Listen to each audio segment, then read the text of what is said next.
Okay. All right. Let's go on to Julie in Brooklyn, New York, another New York caller. Hello. Hey, it's In Your Face New Yorker from RichardDawkins.net. Oh, awesome. I just wanted to talk about the whole thing with the mosque and the Islamic Center near Ground Zero. I'm sure you've heard way too much about it by now up there in New York, right? Oh, yeah. I mean, I'm personally against it. I think it's disrespectful. However, I don't think it's the government's place to say no, you can't do this. I would hope that the people who want to build it would say, hey, you know what, this is disrespectful. But the big thing I want to talk about is how people are completely programmed to play the racist card every time you talk about it.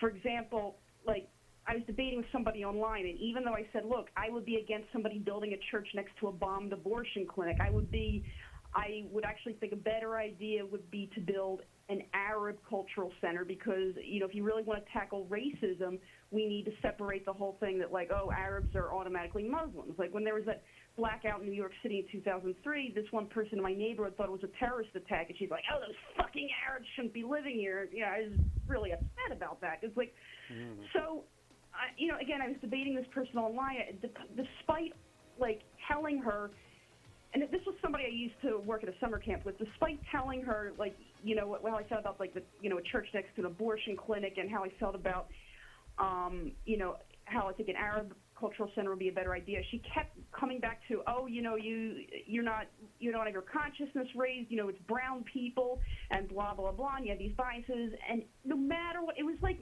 that interview where Richard Dawkins was debating Wendy Wright. No matter what he said to her, she just came back with the same response over and over again. Yeah, talking past each other, sure. And it was just ridiculous. And if anything, I think people who are responding like that, it's like they think you can't possibly criticize Islam without criticizing the dominant race. And I think Richard Dawkins really nailed it in the post he put on the forum when he said, if anything, it's another kind of racism because you're being patronizing. You can't. It's like you can't put down somebody's religion if they're the wrong color because, those poor people of that color, they can't handle it. But hey, if they're white, you can say whatever you want.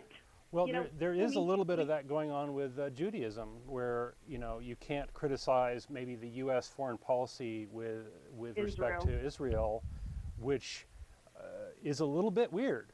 Let's just be honest here. It's a little bit weird. You can't criticize them without being called anti-Semitic. I'll be the first to criticize Israel. I mean, I like Israel, but I like it in the same way I like Australia. Mm-hmm. I'm not I love Israel, it's, my homeland. It's it's like any other country. It's done good things, it's done bad things, and there's been wrongdoing on both sides with Israelis and the Palestinians. It's not all one-sided. Sure. And I guess a lot of people don't realize that Islam is a very big religion. I mean, Indonesia in Asia is one of the biggest Muslim countries, and there's lots of Muslims in Africa and all over.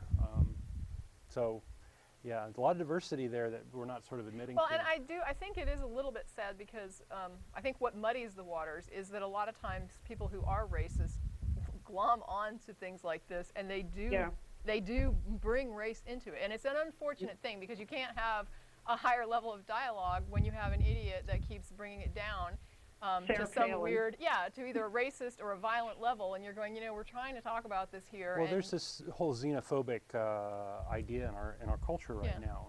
Especially you see it with the immigrants, especially the illegal immigrants. Sure. And there's just a lot of these cards being played lately, and it's just kind of disconcerting. It's kind of sad. Yeah. That we in my mind, we have this potential as a country to be a great country, and we're missing out on this potential. Well, what I found interesting to kind of clarify with your point, what I found interesting was that a lot of accusations were going around that nobody criticizes Christianity like this, which was kind of funny because when they set up the Quran burning, you saw loads of criticism against Christianity. Yeah. Mm-hmm. But I mean, I'm looking at it and I'm going, wow, we get letters all the time saying, why do you always harp on Christianity over every other religion? You're just always slamming Christianity. and then when this stuff with the whatever they call it, the cultural center, the mosque, whatever in New York, there was all these accusations that nobody's criticizing Christianity ever. Nobody ever holds Christianity account for violence, and I'm going, wow. I mean, only the Christians don't hold it to account for what it does. Everybody else does. I mean, Yeah, we sure do. We sure do. Yeah. Yeah. So we're equal opportunity anti-theists. Yeah, and the other thing is, like, this girl that I was debating with, she's like, oh, I have friends that are Muslims and they're all peaceful. And I'm like, yeah, they're peaceful people. It has nothing to do with their religion. It's because, they're not fundamentalists. They're just cherry picking. Well, someone asked me, there was a poll, I think it was on Austin Klein's site at about.com, Atheism, and he had a question that was, is Islam a religion of peace or a religion of violence? And he just let people answer. And I posted a comment there, and I said, it's difficult to answer that because I don't know how to judge the religion. If I judge by the book, it's a religion of violence. If I judge by the majority of adherents, it's probably a religion of peace. If I judge by the news. If I judge by the adherents that actually do what the book says, then again, it's a religion of violence. So I don't know quite how to gauge it, because what is the measure of a religion? Is it what most of the adherents do, or is it what most of the adherents say they should do? Because most of them, I think, whether they're moderate or not, will say the holy book is holy.